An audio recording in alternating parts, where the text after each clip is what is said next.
Tony, on to you. What are you seeing out there on your acquisitions in terms of velocity, and what are you really going after, and how do you underwrite deals? We closed 20 necessity neighborhood grocery anchored shopping centers in the last, 30 months. We've been fairly active buying both off-market, on-market through receivers. We bought some debt and then did friendly consent foreclosures. So we're trying to find the opportunistic, but still the dominant grocer in the neighborhood.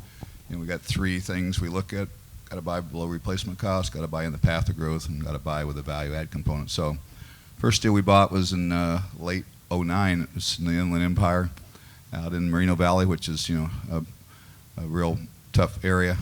Bought a property that's brand new, Stater Brothers, Wells Fargo, Jack in the Box, but had a bunch of pads that were undeveloped and a bunch of shop space. We got a little lucky and bought it at half the note that the bank had on it.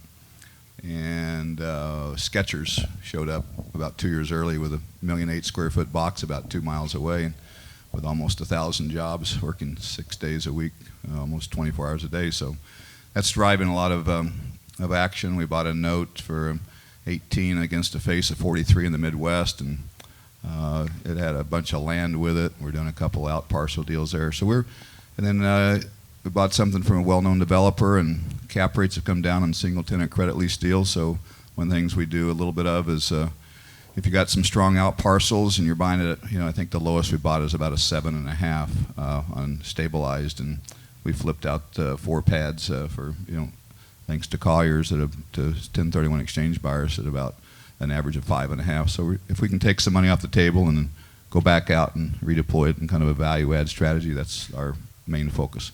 Now, across the country, you're also buying. Where are you seeing the basis point margin on cap rates for the Southeast or Midwest versus the West Coast?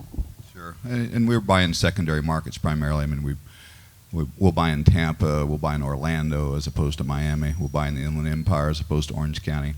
We'll buy in Las Vegas as opposed to the best part of Scottsdale or Seattle. But cap rates, we're seeing very attractive cap rates in Florida, in the Tampas, the Orlandos. We're seeing good cap rates still in the Inland Empire and secondary markets. We bought something recently in Visalia that was a good buy, thanks. And we'll still buy in Las Vegas in the right spots, but there's. I'm anxious to hear Greg's opinion. We bought a fair amount from receivers and special servicers in both auctions and loan discounts. So we're opportunistic, and we're in Normal, Illinois, which most people, anybody know where Normal is? I'll give you $100. Oh, you do? Well, I'll give you $10.